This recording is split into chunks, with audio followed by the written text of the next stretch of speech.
Morning, everyone. Today we are going to be starting off a series of lessons called I Am a Christian. In it today, I'm going to be talking about some, foundational work and everything. And then after that, in the weeks coming after that, it's going to be talking about how to study your Bible, faithfulness, and basically Christian excellence as well as another lesson in that series. But it's meant to go along with I Am a Church Member, which we're reading through right now and everything. So it's meant to kind of get us back to that point of, a good solid foundation. I'm excited to share what God has led me to share with you guys today. I'm tasked with opening this series, and in a sense laying the foundation on which is the rest of the series is going to be built. The foundation I'm going to build today, hopefully, is the reliability of the Bible. Thankfully, I don't have to work too hard on that. There's a mountain of evidence that, it makes the task pretty easy. This is going to be the foundation because all the lessons after these first two, because you get me for 2 weeks and then, you can cry later. These first two are going to be built on what we learn from the Bible. My purpose in building the foundation this way is so that every person that hears the first two lessons of this lesson series can be able to trust what's being shared. Basically, before each succeeding lesson, I want everybody to be able to say with confidence, what I'm about to be taught comes from the Bible is reliable, the Jesus of the Bible is real, and I am called to be like him. My three topics for today are going to be the historical era of Jesus' birth, the undeniable historicity of the Bible, but specifically the New Testament, and Jesus' fulfillment of the messianic prophecies. With that said, I'm just going to jump right into the historical climate that Jesus was born into. The political and social background of the era before, during, and after Jesus' birth and life was not boring, to say the least. The earliest followers of Jesus Christ were Jews of Palestine. All the authors of the 27 books of the New Testament were Jews. In order to understand the New Testament, therefore, one must know something of Palestinian Judaism during the first Christian century. The outward environment involving the political and social background is no less important than the inward aspects involving the cultural and religious setting. After being in exile and allowed to return to Judea by the Persians, power over Israel would change hands many times after Persia's fall. In 198 BC, the vigorous and enterprising ruler of the Seleucid dynasty, which was a Grecian offshoot, they were Syrian, but approved by the Grecians. The ruler Antiochus III managed to wrest Palestine from Egyptian control and annexed it to Syria. Life for the Jews now became very different and most difficult. The Seleucids felt themselves called to be apostles of Greek culture, also known as Hellenism. And they encouraged the use of Greek language and adoption of Greek customs in all of their dominions. Judea was no exception. It is a striking fact that the priests at Jerusalem seem to have taken a leading part in the spread of Hellenism. In the absence of any native secular head of the Jewish community, the high priests were the officials with whom the governing authorities naturally had to deal with. A considerable number of Jews, however, resisted the program of Hellenization. Unlike most other subject peoples, the Jewish nation contained a conservative element who passionately clung to their ancestral traditions. This group, called the Hasidians, which means the pious, resented the introduction of the Greek language and all that it entailed. The political situation also took a turn for the worse. In the succession of the Seleucid dynasty, Antiochus III was replaced by Antiochus Epiphanes in 175 BC. Though he himself delighted in calling himself Epiphanes, which means the manifest God, his victims called him Antiochus Epimanes, Antiochus the Insane. He earned that nickname when, after an unsuccessful attempt in 169 BC to conquer Egypt, he returned through Palestine in a spirit of wild vindictiveness. Feeling robbed of the prize that he had coveted, Antiochus treated the city of Jerusalem as if it had been the cause of his defeat. He gained possession of the city by treachery, and then he sacked and burned it. He plundered the temple, and he murdered many of the citizens. The climax of desecrating sacrilege came when in December of 167 BC, a pig was sacrificed on the great altar of burnt offering in the temple. For some months, as it seems, the Hasidians suffered without retaliation. A group of them even allowed themselves to be slaughtered by the Syrians rather than break the Sabbath by defending themselves. Then a new spirit arose. The attempt to compel Jews to offer a pagan sacrifice on an altar at Modin, northwest of Jerusalem, led to an outbreak in which the king's commissioners and his guards lost their lives. The leaders among the revolt were an elderly priest named Mattathias and his 5 sons. They subsequently fled to the hills and embarked on a program of armed resistance. With a troop of fanatical followers, Mattathias ranged up and down Judea, hiding by day, attacking by night, pulling down pagan altars, and as far as he was able, guaranteeing safety in the observance of the Mosaic law. For about a year, the old man withstood the rigors of this rough life, but then he died, urging his sons to, quote, show zeal for the law and give your lives for the covenant of our fathers, unquote. The conduct of the struggle he bequeathed to his son Judas, his 3rd son, who was nicknamed Maccabeus, which means the hammerer. This rebellion was known as the Maccabean Revolt. Eventually, a compromise was met.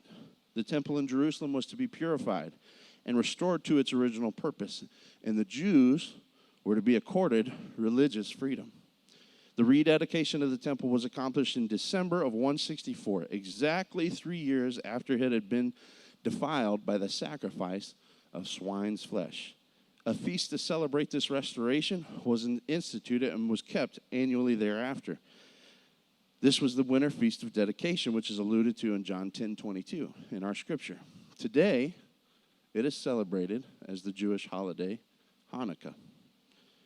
Judas Maccabeus seemed to have been dissatisfied with that and what they had achieved, and then he undertook a career of actual conquest, leading to complete independence for Jewish people. In 160 BC, Judas fell in battle, and his younger brother Jonathan, who was already a high priest, assumed command of the army. During the leadership of Jonathan, Judea was left in peace, and the favor of the Jews was actually sought. Jonathan died in 142 BC. In the same year, Demetrius II, king of Syria, granted the Jews complete political independence. The period of national freedom lasted for almost 80 years, until 63 BC. That being the only such period of political independence which the Jews knew from 586 BC until the mid-20th century. The Jewish nation, however, lacked leaders who could meld the people into a cohesive unit. The nation was divided into 2 major parties. On the one hand, there were the supporters of the Maccabean priest princes, aiming first at political power. Eventually, that party became known as the Sadducees.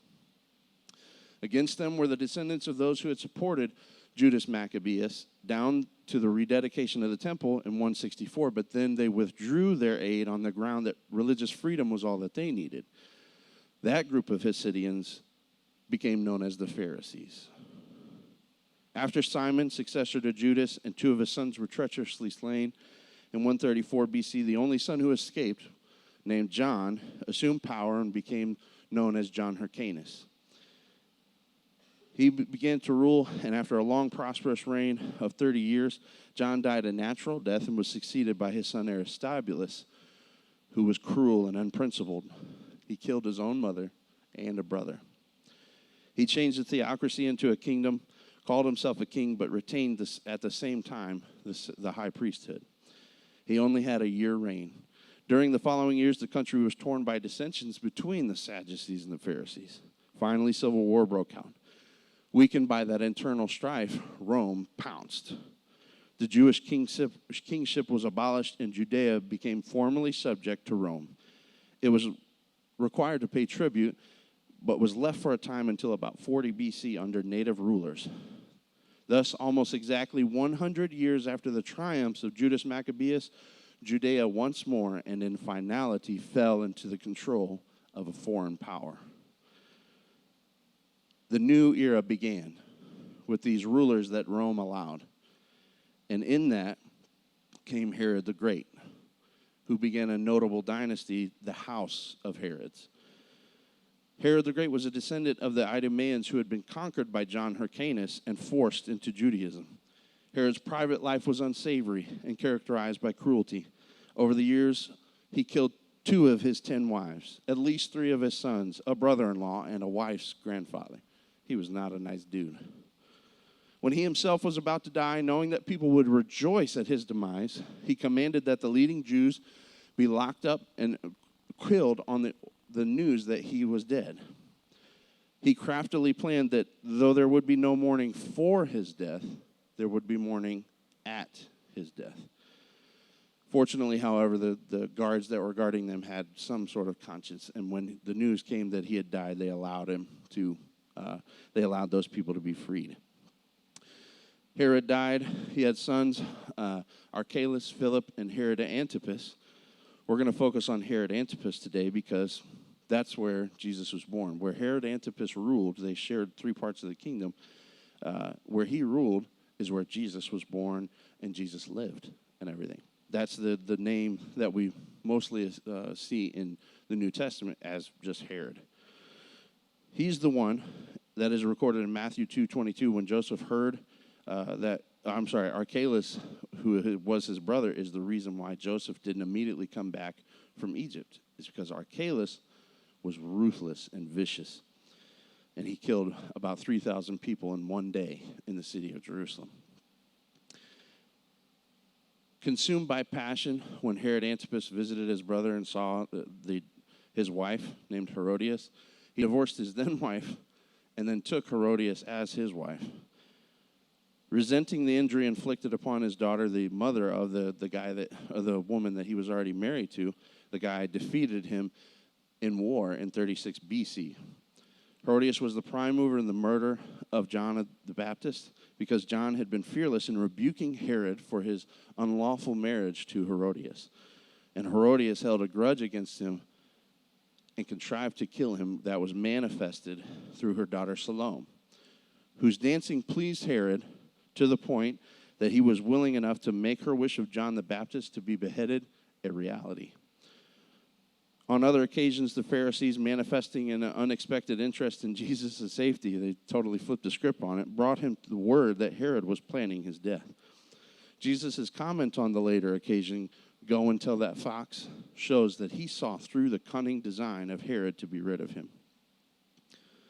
With that, I'll conclude the description of the life and times of Jesus. But there was so much that I left on the cutting room floor, Alexander the Great and all that stuff, and how the Persians lost power. It was very interesting to me. I know that you guys are bored to tears. Now I'm going to jump on the undeniable historicity of the Bible, specifically the New Testament. In the past, I've talked about manuscripts and how the New Testament has an overwhelming support of the manuscripts. Well, because I've touched on that in the past, I want to jump to a different area of that. I'd like to transition to what are called extra-biblical sources of biblical verification. Extra-biblical simply means outside of the Bible. It's not a circular reasoning like me and Lucas were talking about earlier. Ancient writings of people from that era of time corroborate the Bible with such things as mention of Jesus, mention of his followers, the death, the martyrs of his followers, things like that. I'm specifically speaking about people who weren't Christians that would reap zero benefit, attesting to the reality of Jesus. Some of those people being the great historian Josephus, the Roman historian Tacitus, the Roman ruler Pliny the Younger, Lucian of Samosata, Suetonius, Mara bar Serapion, and many, many more. Here's what some of those that I just listed have to say. Tacitus, who was alive from 55 to 117 AD, mentions that Jesus and Christianity in a passage recording Nero's burning of Rome, when he said, consequently, to get rid of the report, Nero fastened the guilt and inflicted the most exquisite tortures tortures. Those two words don't go together. On a class hated for their abominations, called Christian by the populace. Christus, from whom the name had its origins, suffered the extreme penalty during the reign of Tiberius at the hands of one of our procurators, Pontius Pilate. Those are two biblical names immediately right there that verify, oh, wow, this Christ guy was real back then. He goes on to say that, thus checked for the moment, there broke out a most mischievous superstition. The mischievous superstition to which Tacitus refers is most likely the resurrection of Jesus Christ. The same is true for some of the references of Suetonius. Suetonius was chief secretary to Emperor Hadrian, who ruled from AD 117 to AD 138. He confirms the report of Acts 18:2 that Claudius commanded all the Jews, include among them Priscilla and Aquila, to leave Rome in AD 49. Two references are important where he said, as the Jews were making constant disturbances at the instigation of Christ, he expelled them from Rome. That's another totally separate person talking about Jesus Christ. Speaking of the aftermath of the great fire at Rome, Suetonius reports, punishment was inflicted on the Christians, a body of people addicted to a novel and mischievous superstition. Josephus was a historian. He was born in AD 37. He lived to about AD 100. He was a Pharisee of the priestly line and a Jewish historian. He worked for the Romans, and with some care, he did not offend the Romans. In addition to his autobiography, he wrote two major works. In those, one of those works, Josephus directly refers to Jesus as the brother of James, who was martyred. Referring to the high priest Ananias, he writes, he assembled the Sanhedrin of judges and brought before them the brother of Jesus, who was called Christ, whose name was Jesus, and some others, or some of his companions. And when he had formed an accusation against them as breakers of the law, he delivered them to be stoned. This passage, written in AD 93, confirms New Testament reports that Jesus was a real person in the first century, that he was identified by others as the Christ, and that he had a brother named James who died a martyr's death at the hands of the high priest Ananias and his Sanhedrin. Josephus also confirmed the existence and martyrdom of John the Baptist, the herald of Jesus, when he said, now some of the Jews thought that the destruction of Herod's army came from God, and very justly, as a punishment of what he did against John, who was called the Baptist. For Herod slew him, who was a good man, and commanded the Jews to exercise virtue, both as to righteousness towards one another and piety towards God, and so to come to baptism. The real point is that the general outline of Josephus' account confirms the Gospels. In a disputed text, Josephus gives a brief description of Jesus and his mission.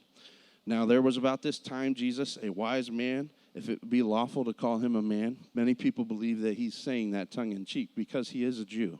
If it be lawful to call him a man, for he was a doer of wonderful works, a teacher of such men as received the truth with pleasure. He drew over to him both many of the Jews and many of the Gentiles. He was the Christ. And when Pilate, again, that's a biblical person, that there's a person we see in the Bible that he is corroborating that story.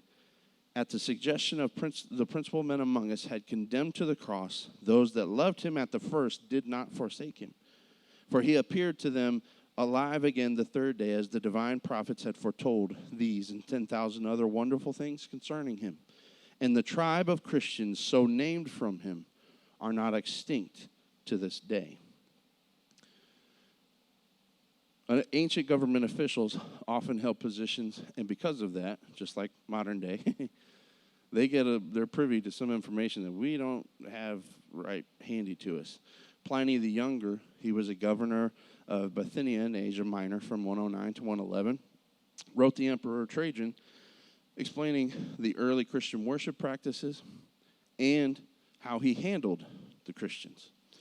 He said, I have asked them if they are Christians, and if they admit it, I repeat the question a second and a third time with a warning of the punishment awaiting them.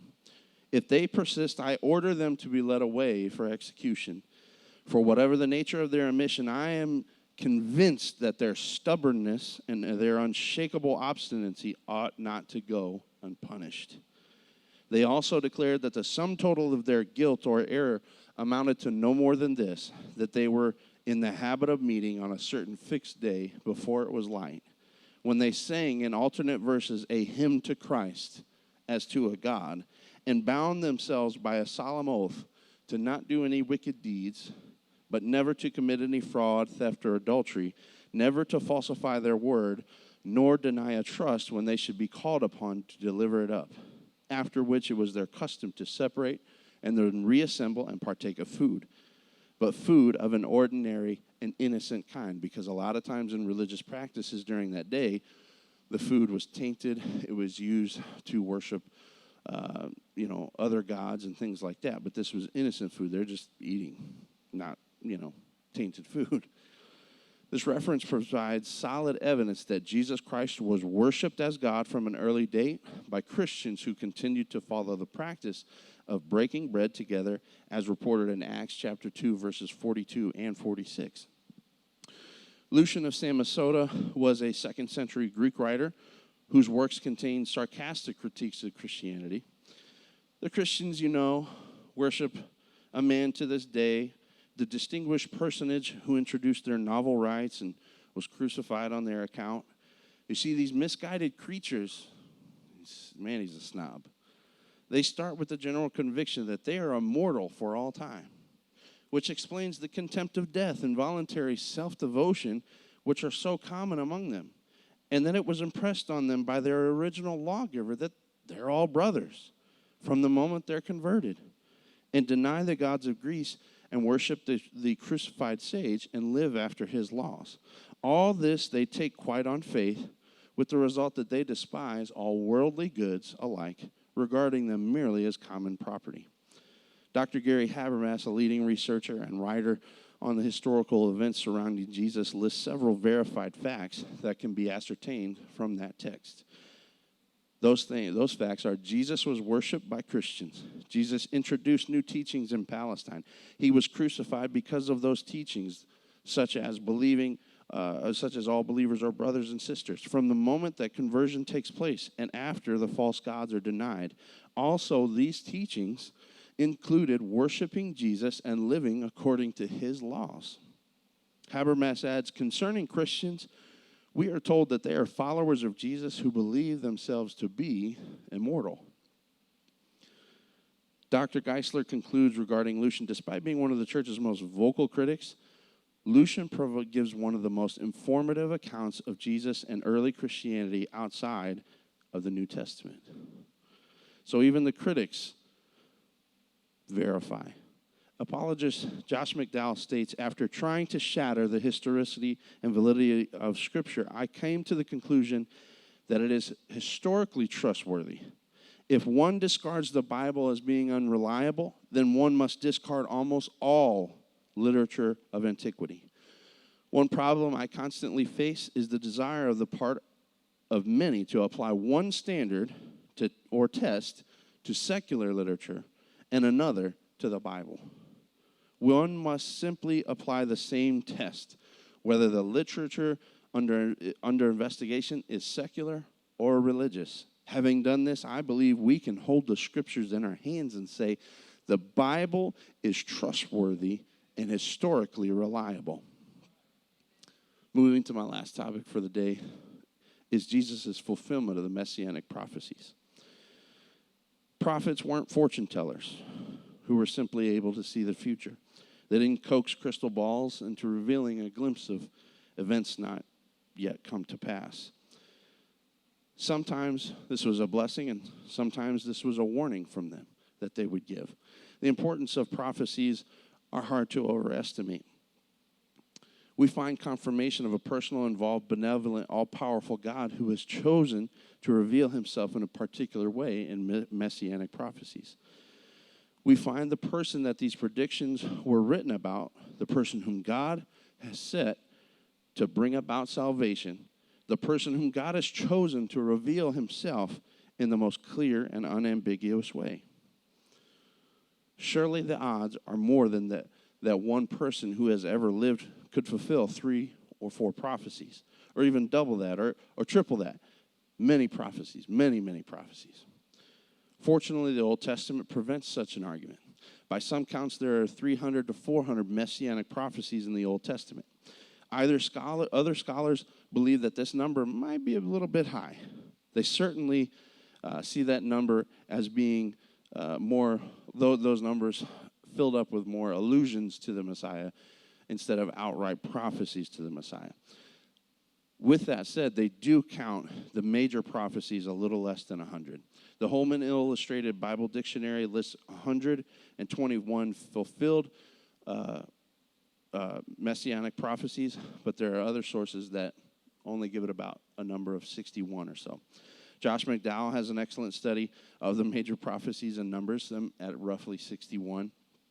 He rightly characterizes these prophecies that anyone claiming to be the Messiah had to have. And McDowell's list is a group of prophecies concerning the genealogy of the Messiah. If we consider only these genealogical prophecies, we begin to see just how narrow the list of candidates really is. To explore in further detail, we first notice that these prophecies use a male pronoun when referring to the Messiah's gender. Thus, it excludes half of everyone who has ever lived, meaning women. Abraham had 2 sons, one of whom was Isaac. Thus, half the men who have ever lived, who are descended from Abraham, are excluded from that pool. Isaac also had 2 sons, one of whom was Jacob. This eliminates half the male descendants from that pool. Jacob had 12 sons, one of whom was Judah, which eliminates 11 out of every 12 of his male descendants out of that pool. Judah had 5 sons, which eliminates 4 out of 5 of all his male descendants. Jesse fathered 8 sons, one of whom was David. This eliminates 7 out of 8 male descendants from Jesse out of that pool. And lastly, David had 10 sons, eliminating 9 out of 10 male descendants of David that are in the lineage of Jesus Christ.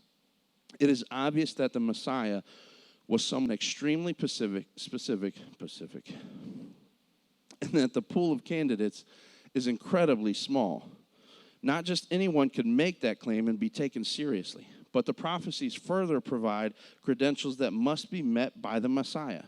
In his book, Science Speaks, Peter Stoner took just 8 of those prophecies and calculates the odds of all of them being fulfilled. The 8 he used were the Messiah would be born in Bethlehem, Micah 5:2. Messiah will be preceded by a messenger, Malachi 11. Messiah will come to Jerusalem riding on a colt, Zechariah 9:9. Messiah will be betrayed by a friend, Zechariah 13:6. Messiah will be betrayed for 30 pieces of silver, Zechariah 11:2. Messiah's betrayer will try to return the 30 pieces of silver and be refused, and then the betrayer will then throw them on the floor of the temple. That's a very specific prophecy. Zechariah 11:13. Messiah will not speak in his own defense, Isaiah 53:1. Messiah's hands and feet would be pierced, Psalms 22, verse 16. Most scholars do not agree that Zechariah 13:6 refers to the Messiah, so we'll discount that. The number Stoner used to calculate the odds were arrived at by himself and over 600 of his students over the course of 10 years or so. When Stoner found reason for the numbers to be revised, he made them more conservative. Stoner and his students found that in considering these 8 prophecies, the odds that they would be fulfilled by one man who has lived during the writing of these prophecies, so no later than 400 BC, today is 10 to the 17th power. All those zeros just completely threw me for a loop there for a second. Basically, 10 to the 17th power is 100 quadrillion. The odds assigned to the fulfillment of Zechariah 13:6 was 1 in 1,000. Remove this number from the occasion, and we are still left with an astronomically high number. Suppose that we take that 10 to the 17th power, and as many people that have come here heard Pastor talk about, the silver dollar explanation. Take silver dollars, stack them 2 feet high, spread them across the entire state of Texas, pick some random person, blindfold him, and take one of those silver dollars, mark it, and shuffle it in there. Have him pick one. And the likelihood that in one try, blindfolded across the entire state of Texas, that he picks the right one is the same likelihood as one man hitting all 8 prophecies. Remove this number from the equation, and we are still left with that astronomically high number. He did it in another way, too. And we'll get to that in a second. According to the New Testament, each of those prophecies that I mentioned earlier, they've been fulfilled. The Messiah would be born in Bethlehem, Matthew 2:1, Luke 2:15, and in Luke 7:24. Messiah will be preceded by a messenger, Matthew 3:1 through 13, Mark 1 through 11, Luke 3, verses 1 through 22. Messiah will come to Jerusalem riding on a colt. Multiple scripture references that I don't have time to elaborate on. Most scripture, the one from Zechariah 13:6 is fulfilled, but it is fulfilled in Matthew 26:15. The Messiah's betrayer returning the 30 pieces of silver, but being refused and then throwing them on the floor is verified in Matthew 27, verses 3 through 5. The Messiah will not speak in his own defense. Pretty much every gospel has that. Messiah's hands and feet would be pierced. Again, pretty much every gospel has that. Stoner then calculated the odds of fulfilling 48 prophecies. Assuming the 40 additional prophecies have similar odds as the first set of prophecies, the chances that any one man could hit 48 is 1 in a bajillion, or 10 to the 157th power. Why does that matter? Because even people who don't believe in God, that are mathematicians, say that once you get beyond 10 to the 105th power, probability goes out the window. Stoner tried to convey the staggering number in this way. Let's make a solid ball of electrons. We'll make it 6 billion light years wide. Have we used up 10 to the 157th electrons? No. No, we'd need that about 1,028 more times. There are, of course, some prophecies that can be fulfilled intentionally, like entering Jerusalem on a donkey, but it must be understood that most of the prophecies cannot be discounted in such a way. The Messiah could not contrive his place of birth, the time of birth, the ancestors, the actions of others, such as his betrayer, or the manner of his death. Also, the intentional fulfillment of some of the prophecies, as mentioned above, would be a tacit declaration that the person fulfilled all the prophecies, a claim that could be investigated and proved. And it was. But the beauty is that there are other prophecies outside of that. For instance, in Daniel, you can read a process called the 70 weeks. That 70 weeks is actually, it doesn't mean just 7 days. The word weeks there can be translated as literal weeks or years, a week of years. So we know 70 times 7. How many times should I forgive somebody? That easy math, and people who grew up and going to Sunday school, 490 years from the time that Daniel prophesies that to the time that this guy's got to show up, because he also prophesied that his ministry would happen before the destroying of Jerusalem. And so he begins to go through that, and it is absolutely insane how accurate it is. Jerusalem lay in ruins in 530 BC. It gets rebuilt. After 69 weeks of years pass, the Messiah will appear, and this window opens, and the window shut. It shuts in AD 70 with the destruction of Jerusalem. No one in history appearing outside this window could be the promised Messiah. But guess what? Jesus shows up in AD. Well, he is AD, Anno Domini, after him. So that's where it comes from. That whole thing, the AD comes from, is him. So AD 70, it just so happens to line up that that's when the Romans come in and just annihilate the temple and burn it down. If you ever get a chance to go to Washington, D.C., they have the Museum of the Bible, and on one of the floors, they actually have a stone from the temple floor of that era that you can touch and see. It's pretty awesome. There is a whole lot more notes that I have that I could bore you with even further, but I'm not going to be able to get to them today. But hopefully like I told Lucas yesterday, I've whet your appetite. I didn't drown you, hopefully. So if you have any questions, feel free to come up to me, and we can talk afterward and everything. But I'll go ahead and let you guys be dismissed from this. We are going to have a powerful next service and everything. God's going to move. And if you want to, you can go ahead and get that party started by praying and inviting God to show up here. And yeah, I said